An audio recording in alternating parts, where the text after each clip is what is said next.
The Union Jack is lowered and the new flag of Jamaica raised.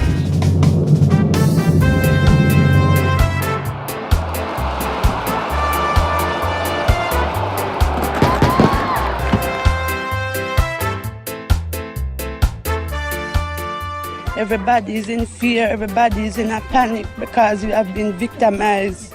We have not known what is going to happen to us. We are suffering. Yeah, man, the wickedest fight Rasta get in Jamaica was through the Karagan thing. What a war to bust a cabinet singing what a war. The what a war to bust standing cabinet singing what a war. Bust a manti come blind now. The second one come dead now. And Mr. Shearer can't shear out himself. Yes, that's calling up on the chanters. Drummers, I have been the drummers. Step forward, please, make us start. The order, no. Drummers, chanters, make us start the meditation. I hear the power of His Majesty, make us hear and give reverence to Haile Selassie.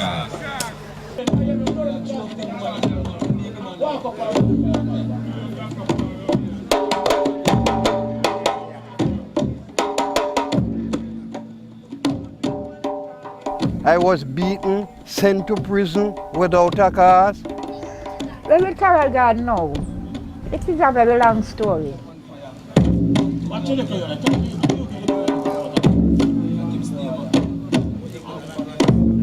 I confident the power of Haile Selassie Rastafari to deliver I out of the hand of this wicked system in Jamaica. You're apologizing for what did take place on Rasta 1963. But apology can be empty and just a word used. Where is the recompense? Yeah.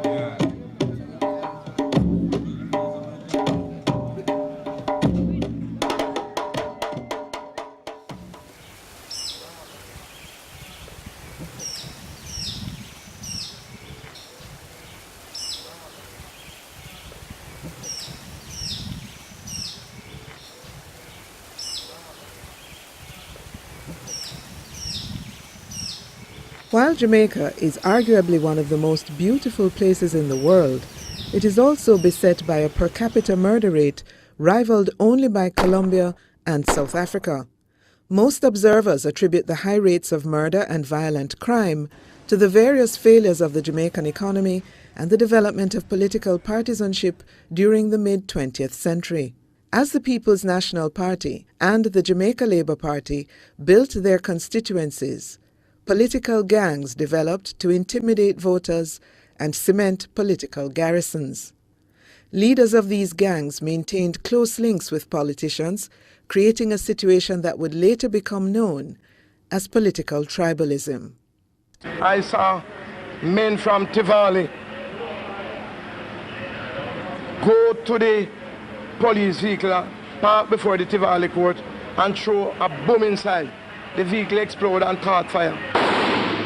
To fully understand the story of political violence in Jamaica, we also have to understand how Jamaica's most iconic community, Rastafarians, were demonized and persecuted by the Jamaican government in the early years.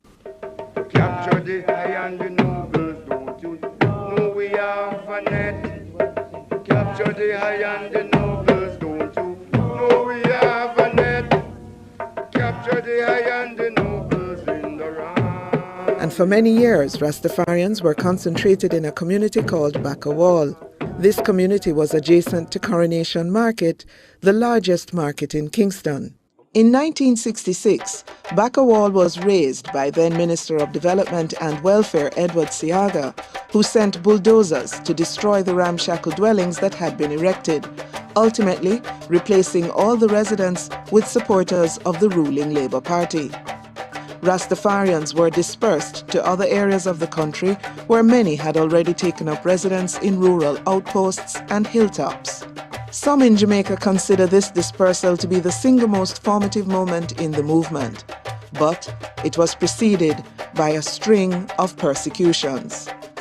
Principal among these persecutions was the Coral Gardens incident, also known as Bad Friday.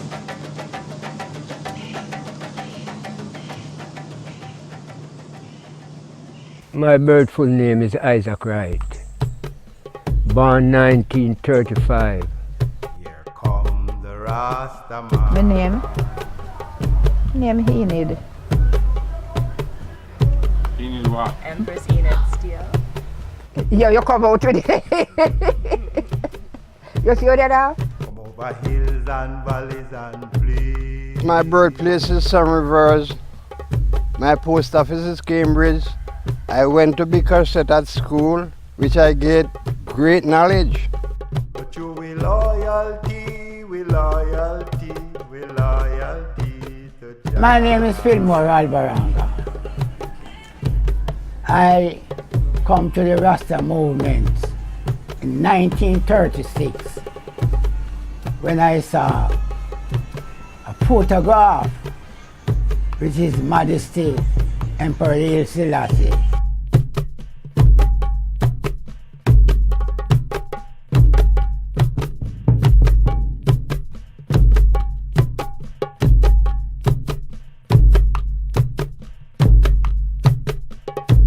Well, you know, in the youthful days coming up, I was moving with a Rastaman, and I hear him speaking of Haile Selassie as the returned Messiah. And it's by 2 millilek then caused the Ark and the Covenant to trod from Jerusalem unto Ethiopia, guided by the Archangel Michael. So we acknowledge those divine consciousness of His Majesty, and we look upon the coronation of His Majesty, 1930, where He coronated as King of Kings and Lord of Lords, the conquering Lion of the tribe of Judah. And we know that that is the title that the Christ must return according to Revelation 19. When the movement was founded in the 1930s, going back to Africa was one of the central tenets of the movement. And the reason why they didn't agitate on it at the time, in that first decade, was simply because they had a bigger task, namely to convince people that Haile Selassie was God. Because if you convinced people that Haile Selassie was in fact the Son of God or God Himself, then the whole question of repatriation, of returning to Zion, the seat of His Majesty's power, would follow, I think, logically.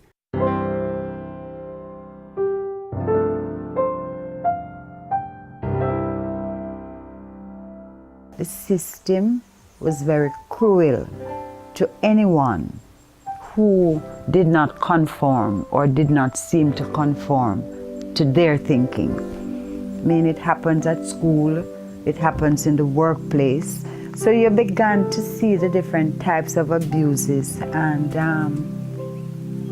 I would say extreme fear for the unknown. How dare you question the status quo?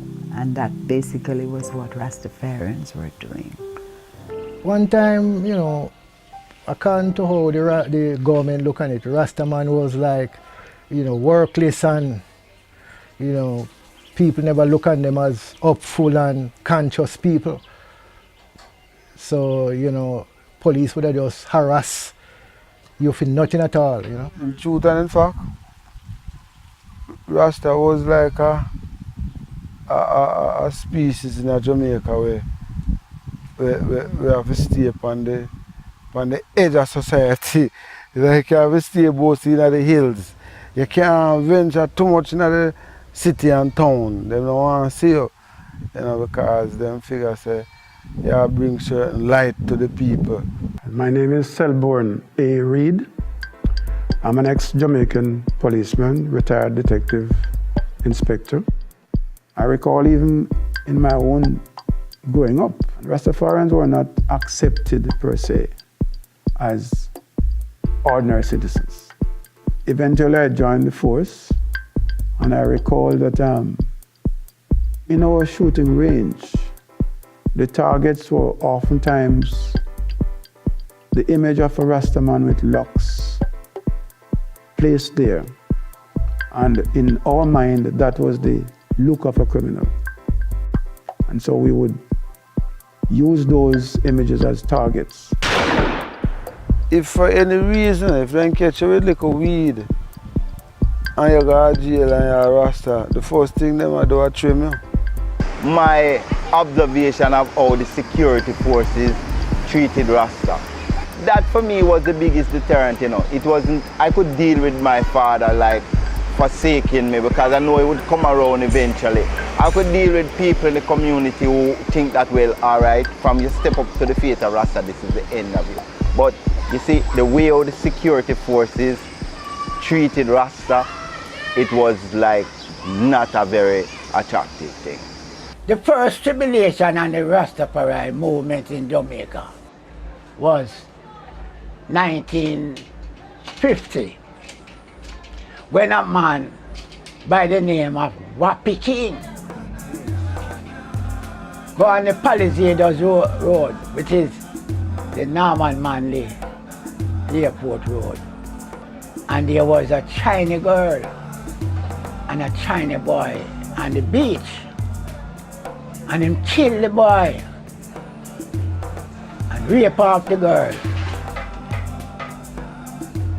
and throw the girl in the sea thinking she go drown. And then him ride off and leave her.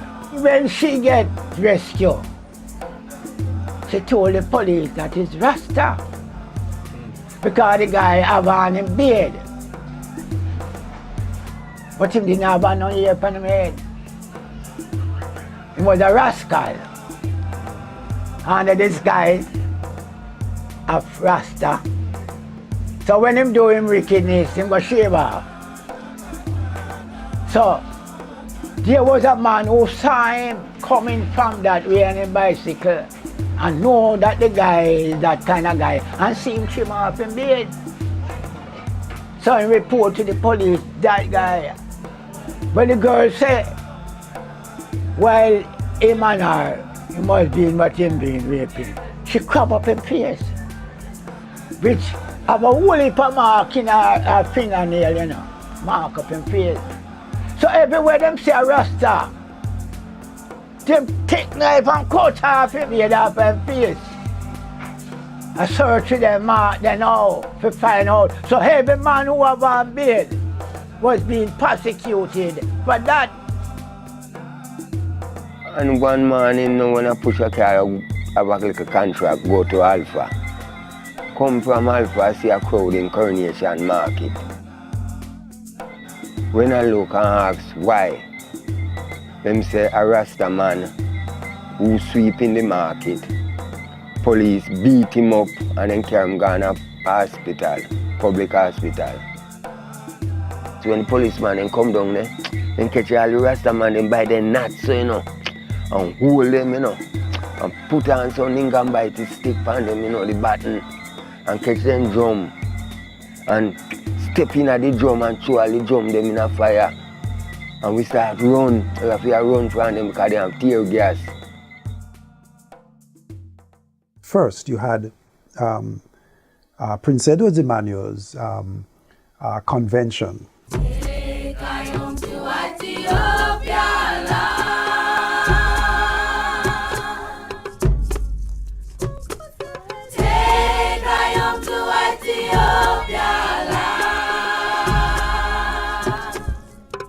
That was a long 21 days convention that they had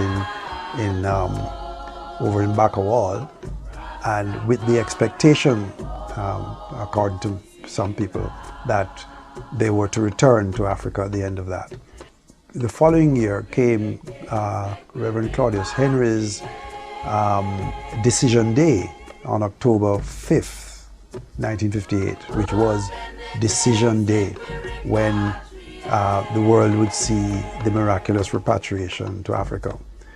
Well, that created a crisis only for Henry's group, though I'm told that from the reports I have received when I was doing that research, that many other people not belonging to his organization, which was called the African Reformed Church, had attached themselves to his movement in the expectation that they would be repatriated. People come from all over the country, apparently. Then came 1960 events, Henry again, when he was found with arms and a letter to Fidel Castro inviting the Castro government to come to Jamaica to take over this country as they depart for Africa.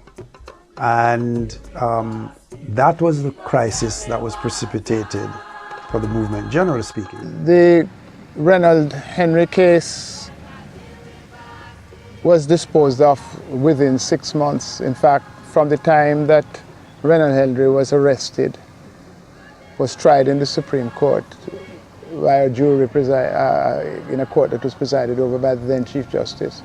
The case went to the Court of Appeal and to the Federal Court of Appeal that was part of the old federal structure. All of that took place within the space of 1 year, and the executions actually took place just a year after the event. So that is an indication of the speed and the anxiety that accompanied that case, and it is important to understand that because it is an index of the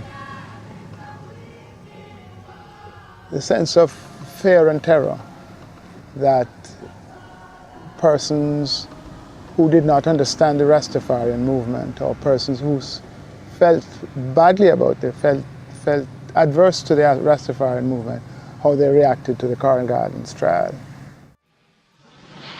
Now, today is the first day of independence for the latest new nation of the Commonwealth, Jamaica. Her new status, which was marked at midnight last night by the lowering of the Union Jack in Kingston, the capital, came soon after the dissolution of the West Indian Federation, from which, of course, Jamaica had already broken away. Now, Linston Markets. 1, 2, 3, 4. Carry me up, go Linston Market, not a quarter what sell. Carry me up, go Linston Market, not a quarter what sell. Lord, what a night, not a bite. What a Saturday night. Lord, what a night, not a bite. What a Saturday night. Holy Thursday, 1963, a news come over the ear. Say, uprising in Montego Bay, Carroll Garden. 6 Rasta, burn down a gas station, kill a man, 3 of the Rasta get shot dead, 2 arrested, 1 at large, 300 in jail. I wrote about the incident of the Rastafarian uprising as of April 11, 1963. I was one of the police officers in that incident. We received reports whilst at the station from the area that a gas station was on fire. So I went in the armory and the inspector had ordered that I take out 6 rifles with ammunition. I took the rifles out and they were distributed among the men, including myself. And we loaded a long base Land Rover and went towards Carroll Gardens. We are in Salt Spring, which is very important in the Carroll Garden incident. Why is it important? Because the brother who had the problem with the system, with Babylon, he used to have his farm just about a mile or two from here, above Salt Spring in Flower Hill next door. Which Salt Spring and Flower Hill are like neighbors, you know. Most of the people in Salt Spring, Flower Hill, work on the property at Rosal.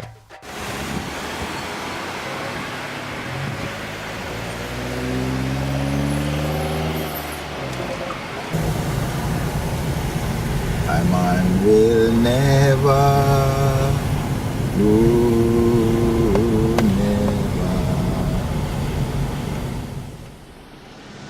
No, Rudolph went up on the property. And him a burn coal. Him never work with the planters them. Yeah. So the coal when I burn now, them claim so the people them where they develop never like the smell. The coal burning. So then tell him to go over yonder. Yeah. So then go over yonder and you have a ranger who bump. You know some Jamaican ranger them bumpy. Yeah. And then go up there and see man say, Rasta boy, you know so you know fi burn coal for the people them property.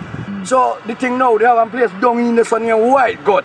Everybody afraid, all know people afraid down the sun. You have a road from now a half moon, go right to where me live there now in Mount Zion, because Mount Zion me live. And then so the police then go down and catch him. Around 3 police nights up here. So they must say want him and want the Rasta fi tap and come in. Sometimes not tap because him not go on a mission. Yeah. So they so now the police and thing and the news go to Rasta and police war. So you know hell was loose. Rudolph Franklin at that time was a very popular youngster among the Rastafarians group in Jamaica, Montego Bay.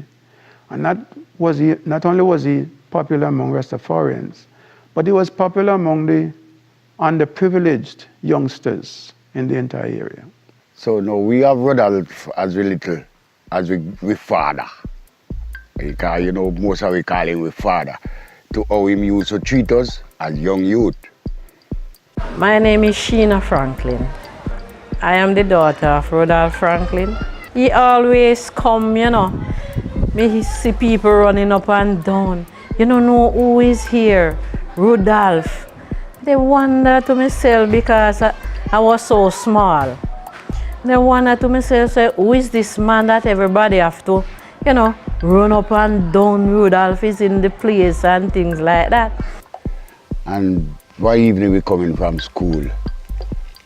We see a guy lie down into a jeep like this, lie on him face with him foot stretched out the back.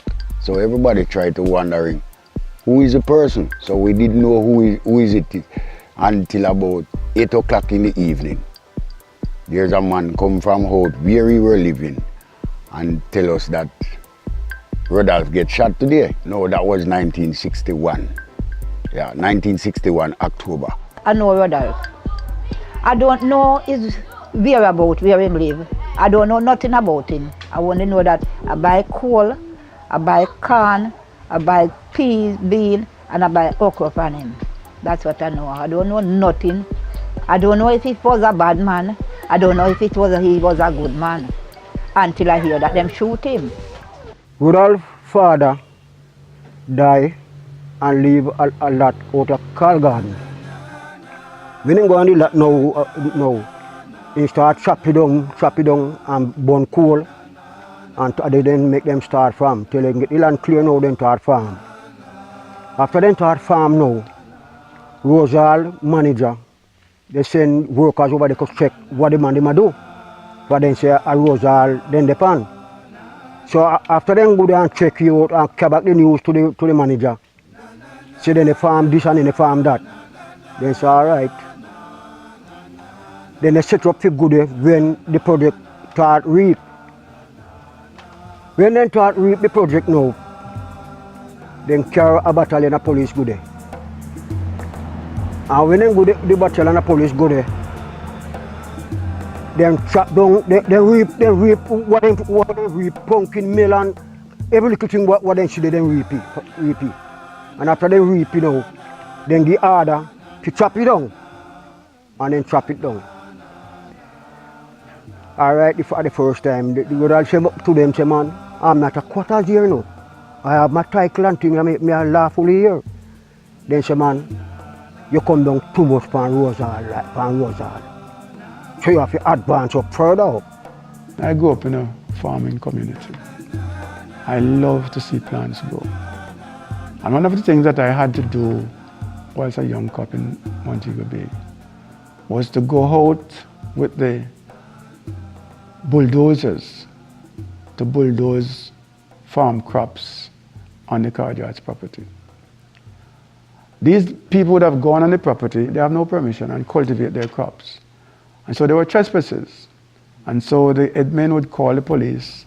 Police would arrange to go there and then bulldoze the crops. And there were many times that I stood almost at the point of tears when I saw those beautiful crops, cabbage, corn, cassava, yam, being plowed up.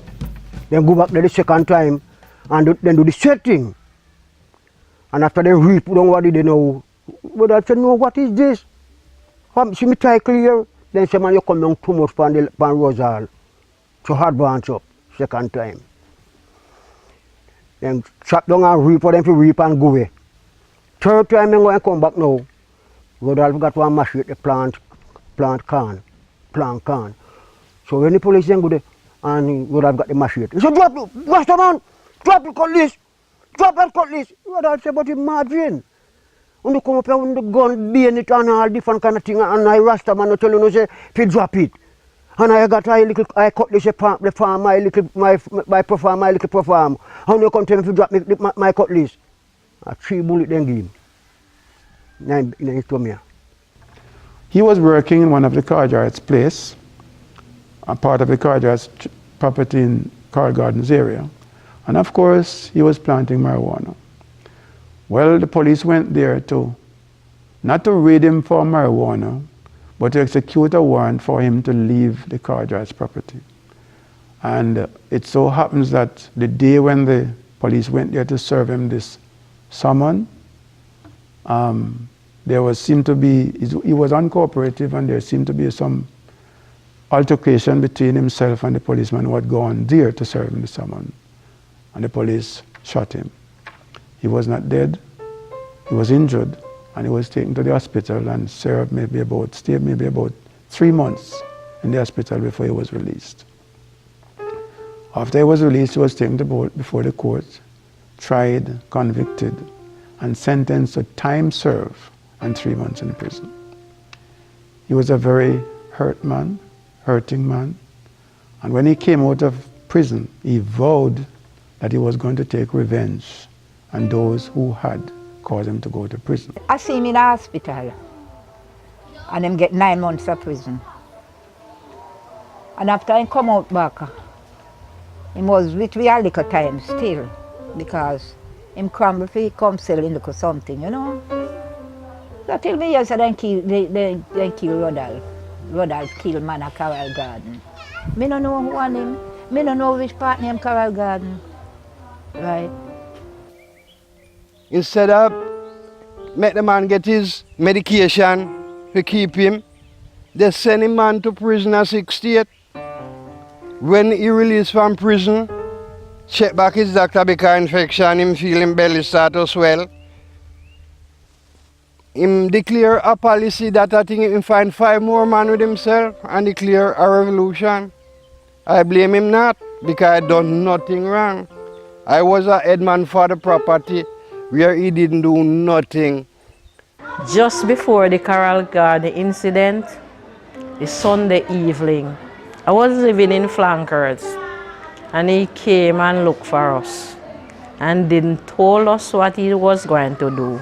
And the Thursday, I had a cousin live next door, but he wasn't living up here, he was living down the bottom there. And he run and come to me and say, "Gay, you know, say your father dead?" He say, "Oh, my father fi dead." He say, "Yeah, man. My father in the Carroll Garden incident. Your father in the Carroll Garden incident, and me understand, so then kill him." So we formed 2 parties of men, about 15 men each, in a Y formation, and we decided to go in search of these men. By then, a lot of civilians who have heard about the incident had joined the police party, and we were going in search of the men who had done these heinous crimes.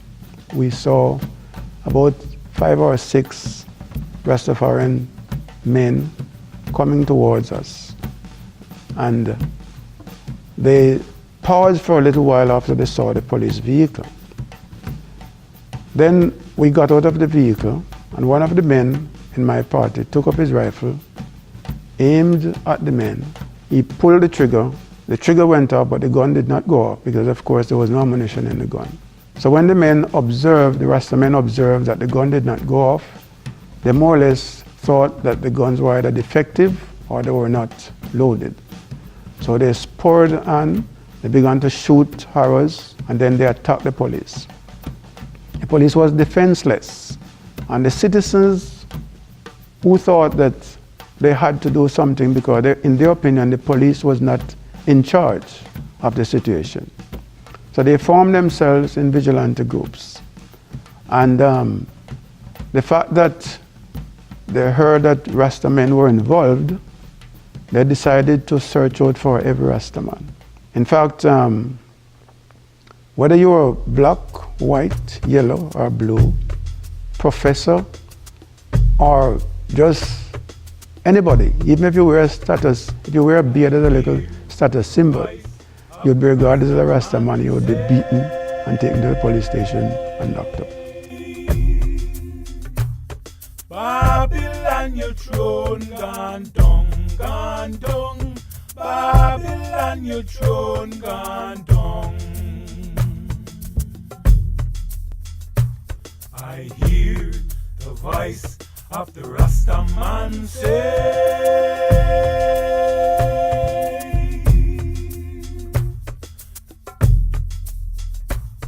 Babylon, your throne gone down, gone down. Babylon, your throne gone down. I'm Robin Small, otherwise known as Jerry Small or Bongo Jerry. My old man, Ronald Small, he tried the murder case resulting from the Carl Gardens confrontation in 1963. The Bustamante administration in the earlier 50s, they had moved against Pinnacle and Leonard Hoyle. The PNP in their time moved against Henry and others. And now after independence, now the JLP again now move against the Rastafari community island-wide on the pretext of the Carl Gardens incident. Babylon then come out, but you see majority of the people and the people who want have enough of people in Babylon who really come. Because it's a stigma with the said government here. This was the said JLP government was in power during them time with I said them spread a stigma about Rasta, like Rasta is a black heart man, them all catch people and kill them and all them things. So that is why them spread these stigma. So you see when the thing start a mobile with them say, it just spread like wildfire through a lot of Rasta in this region, you know. That was our region. So that whole days of time, no, man, this place is pure food. Pure food, hungry the lick man, crossing good kind of car. In those days, no one no give no work for do. First the Rastafari, Eli Selassie, no one no respond to you, can't get nothing to eat, no drink. You have to day in yourself, because if you die in yourself, you live in jail. You have to walk on the living shark line. And take food from here, one next hygiene, take our food off our property, try to go attach on feed the other one by night. Labour Party was in power and they was very hostile to Rastaman. It really was the Bustamante government's first clash, really, with the Rastafari. I heard that under Bustamante government,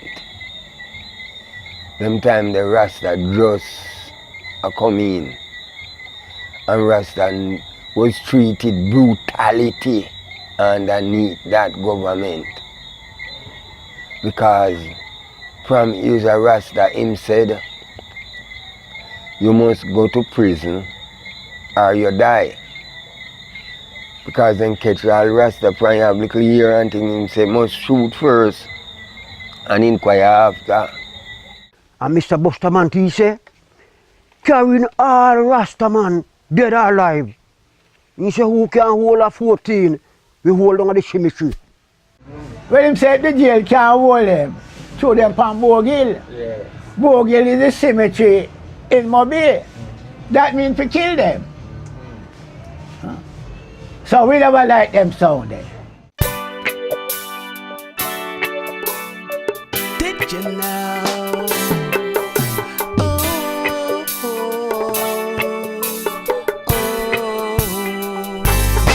So did you know how the elders suffered because they called on Rastafari?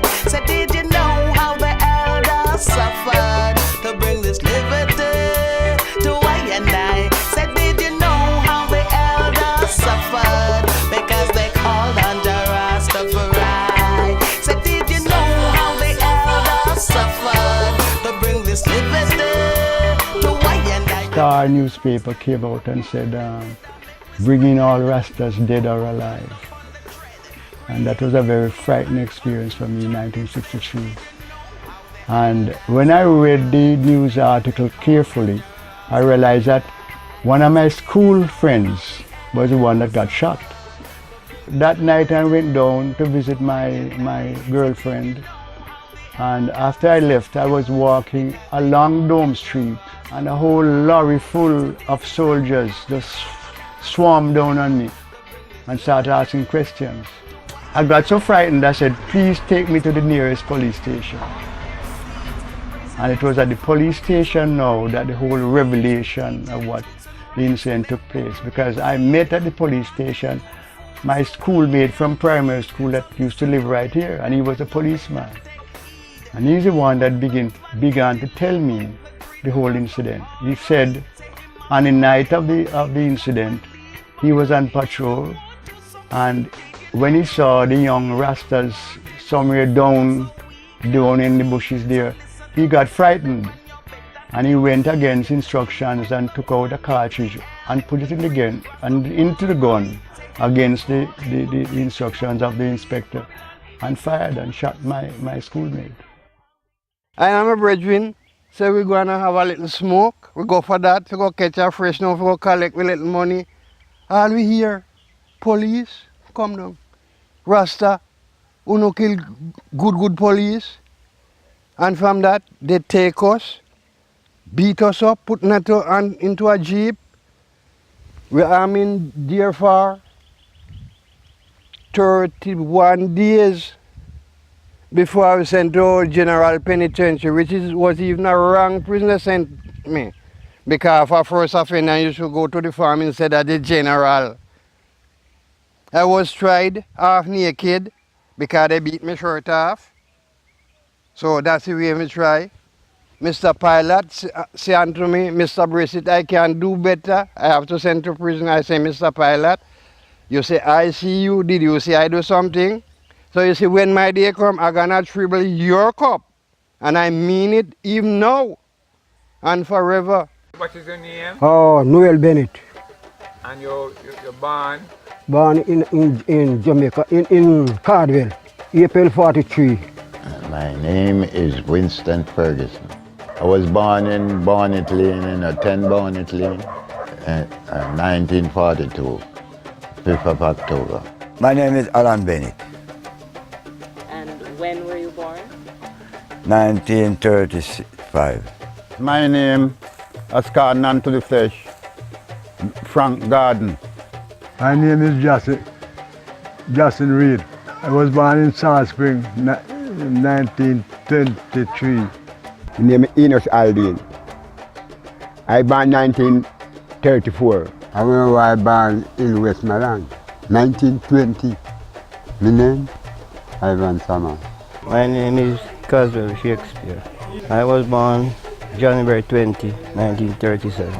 Prince Albert Williams. And when were you born? 1946,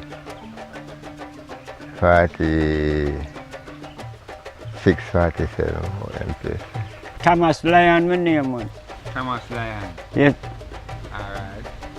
And you don't know which year you're born? No, man. They are like it.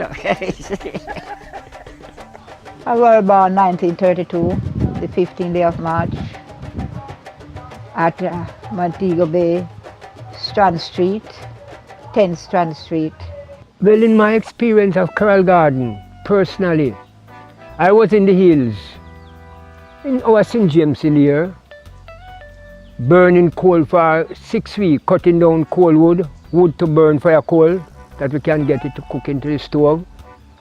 And when I come out of the hills now, draw the coal the Friday, the Good Friday, and come out and distribute a bag of the coal to a vendor and go around to my brethren to ask him what's going along and tell me, say, well, police is in the area. So I leave now from the brethren and come up to my gates, still in Granville. These things that I'm telling you happen. And when I come up my gate now, I did have a sister that I and I rest together as my empress.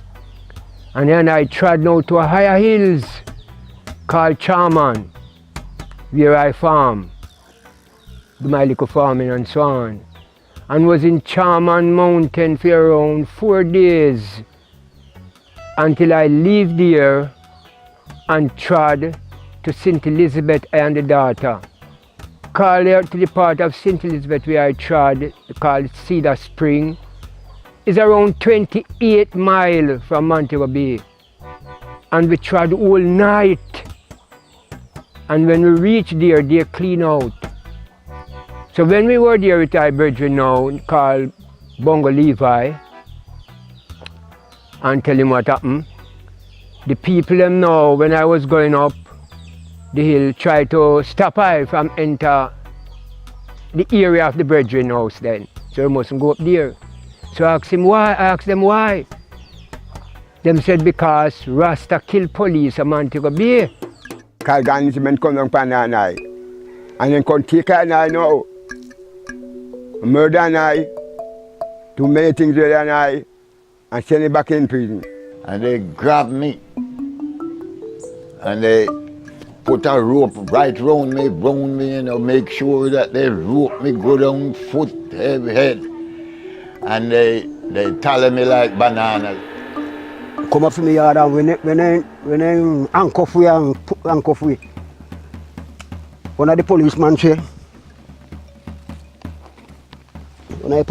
man, you could have had a great mind and burn down the building. Me say, man, how are you they say to me? Me say, man, you'd have built up fast and you build it down, build up it. That one of them got one long gun, see that way? You can't see it. Look on it, you know, man. You have one long gun in this way, the one gun, ram!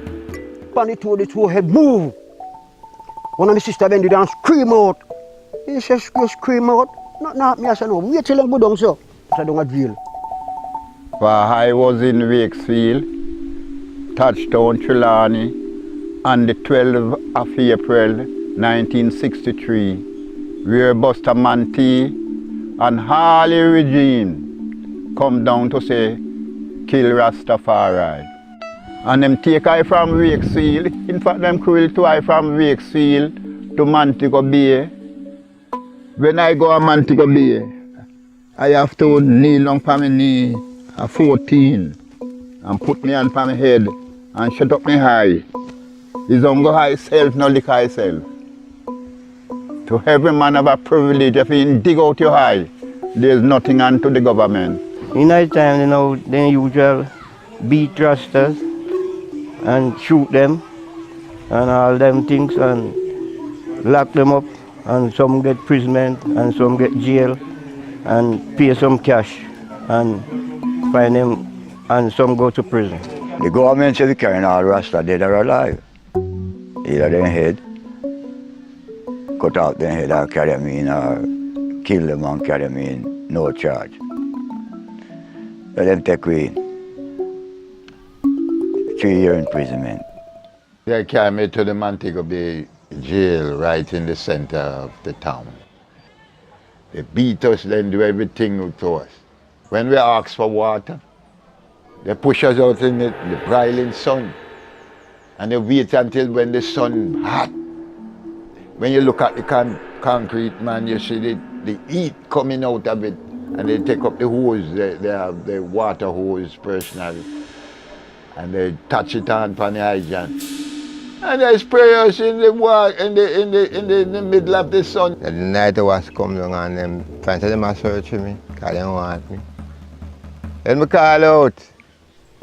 And the bad dog them, all kind of dog them come up and ready to heat up my structure.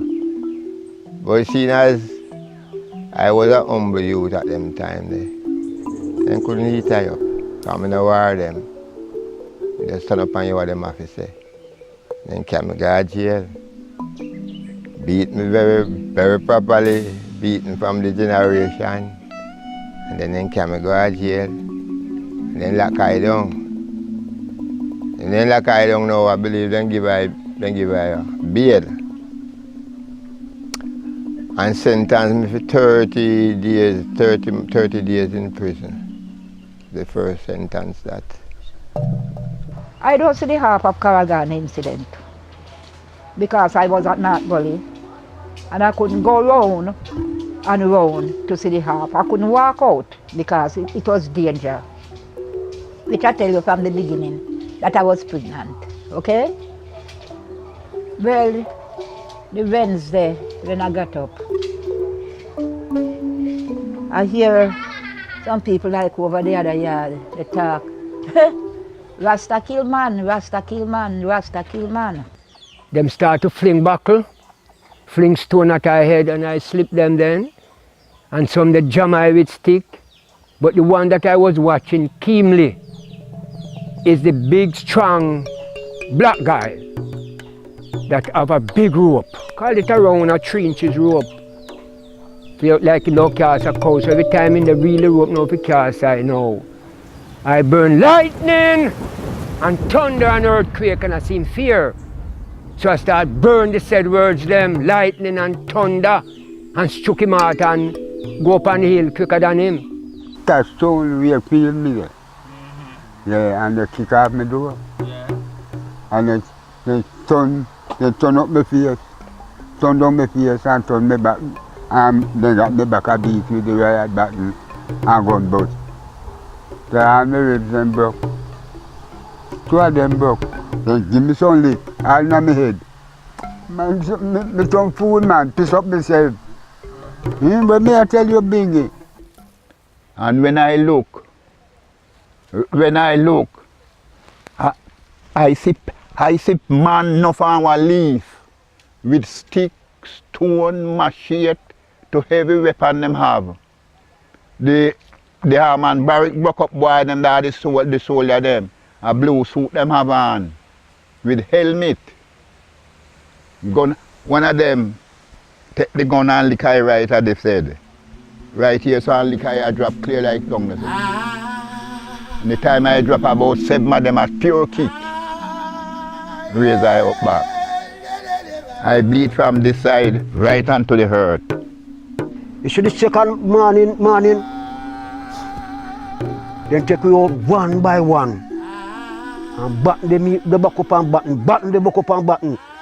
When they done with, when they done 3 morning straight, then give you that they feeding there. Beaten. And every one of them were beat you. Have to chop up hand. For hours when they lick and piece of flesh, but 2 for them they lick and lick, batten and batten, buck up on one another. And flick back to them pull muscle and all that shit them. You have to chop up their hand. But while we was there now in the night, police come in the morning, early in the before day around 2 o'clock. They charge the brethren for common assault. And they charge I know for the brethren gas lamp that they took away from the brethren. And the brethren have a big cook fork that him for always frying dumpling with and sell it when he was in Kingston. And them take a big tape from him and charge me for those things. Unlawful position.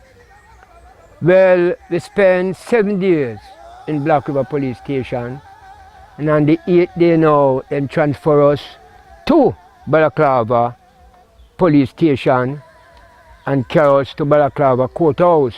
I was working at Ironsshore, and I hear that they're coming on with Rasta, and I sit down there, and afterward I see some police and soldier and pavilion, they come through the cane. A cane piece was out right there. And the whole of them come through and then take me first. After they take the other brethren. And go to our next spot over that side and take our next one. We go Falmouth. But that jail couldn't hold me. And then carry go to Falmouth. And I stay at Falmouth Sunday, Monday, Tuesday, Wednesday, court. We got a court. What did they charge you with? Breach of the public law. The Thursday morning, around 4 o'clock, I hear a rolling, coming very fast. And when it come up, I hear it stop, how it gate like here, so. And I boop, boop, boop, boop. I board house. I mean, like, we have a little keyhole and when I trip out, so. I see soldiers like sand grain. I go back and say, Marcin, police and soldiers out there, you know. Well, we have a little brother live before we. I realize, then lick down the door and then go in and then start murder him and then drag him out. Murder, Mr. Murder. The guy that murder me, man. All the woman with piece of chick and all them kind of way that.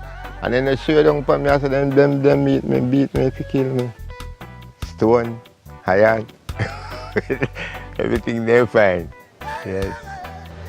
What I do now if it's here, Marcin now, I take off the mattress off of the bed, and I put it in the corner, and then go in the mattress, and I tie the mattress down here so, and I tie it up here so.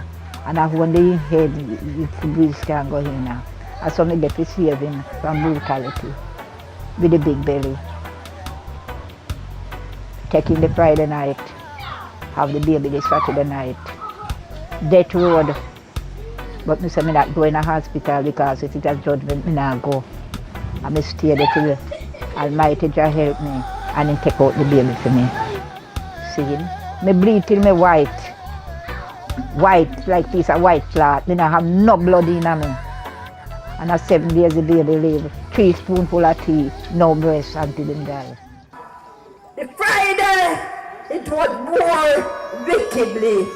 The hard man, the hard Rasta man through that gully.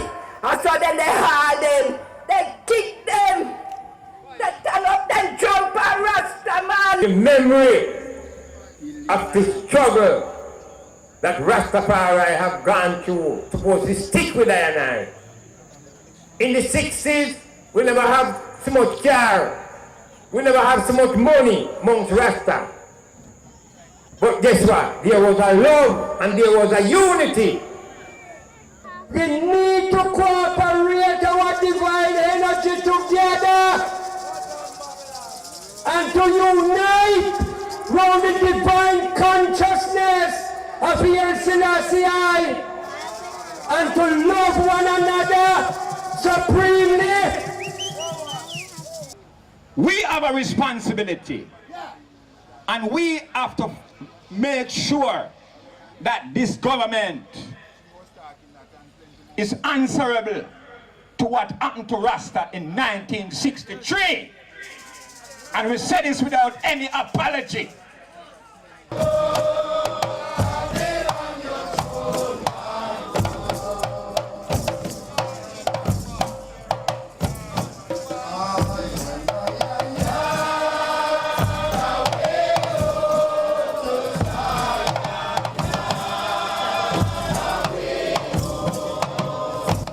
Before this Carl Garden thing in 1963,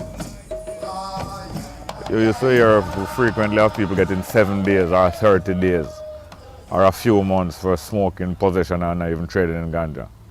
But they changed the law after this trial to a mandatory sentence of 18 months for possession, first offense.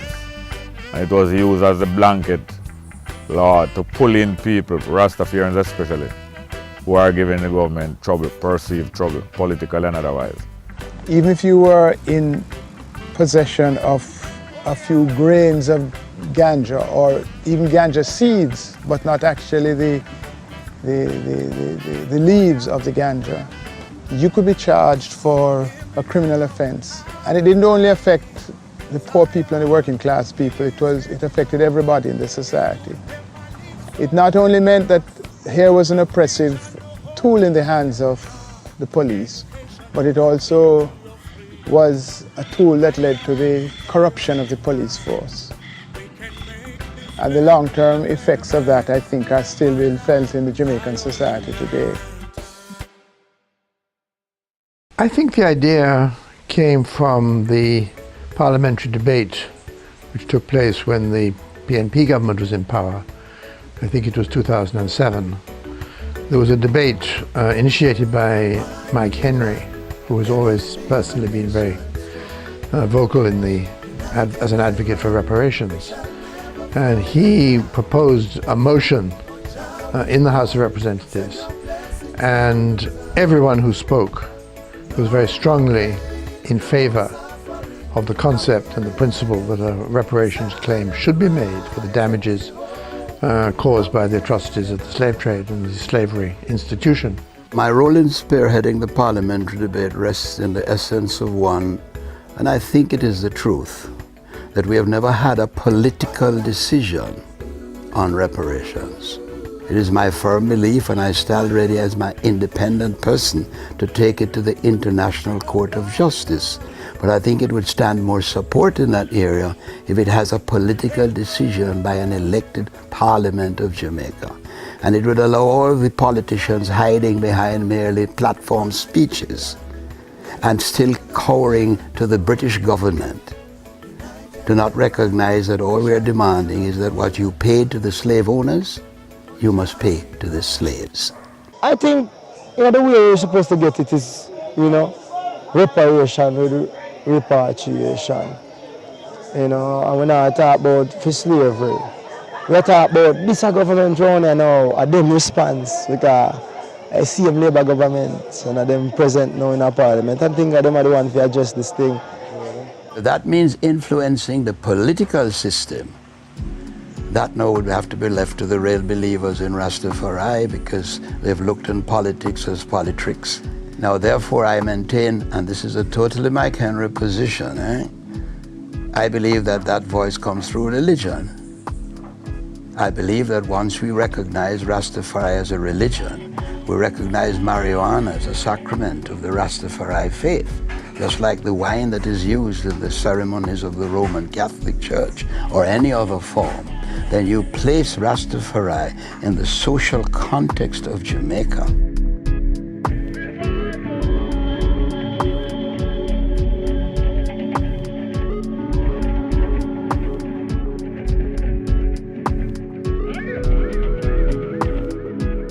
One of the greatest injustice that has been with us since slavery was abolished is lack of land.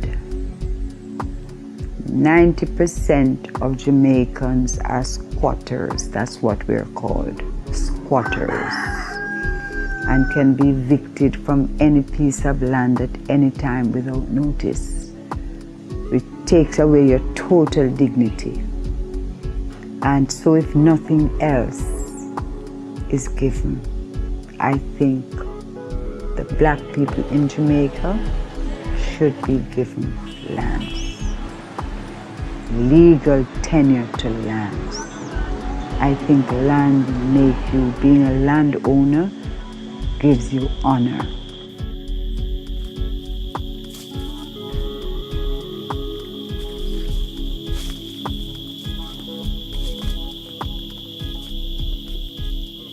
Testimonies we heard tonight were specific to the Coral Gardens incident. But elders like Ma Ashanti, I see here tonight, and so many others could testify of the many humiliations and the many acts of discrimination that they suffered on account of this movement. But yet, by holding fast to their faith, by holding fast to their principles, they were able to prove that they are neither mad nor bad. then if you're not mad and you're not bad, you must be good, you must be holy, you must be sacred. And that is what the Rastafari movement has come through and survived in order to reach where it is now, where you can find yourself an international movement, a movement embraced by all races and classes of people.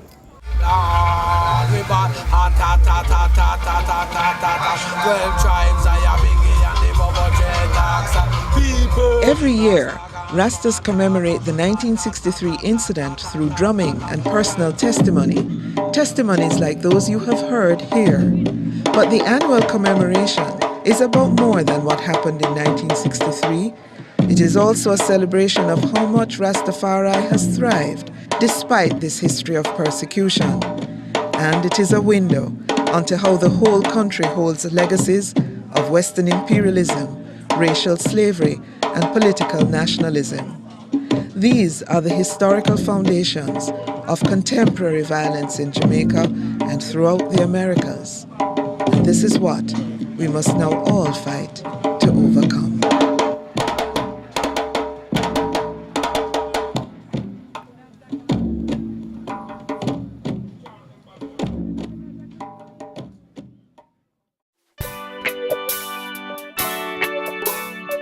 Did you know?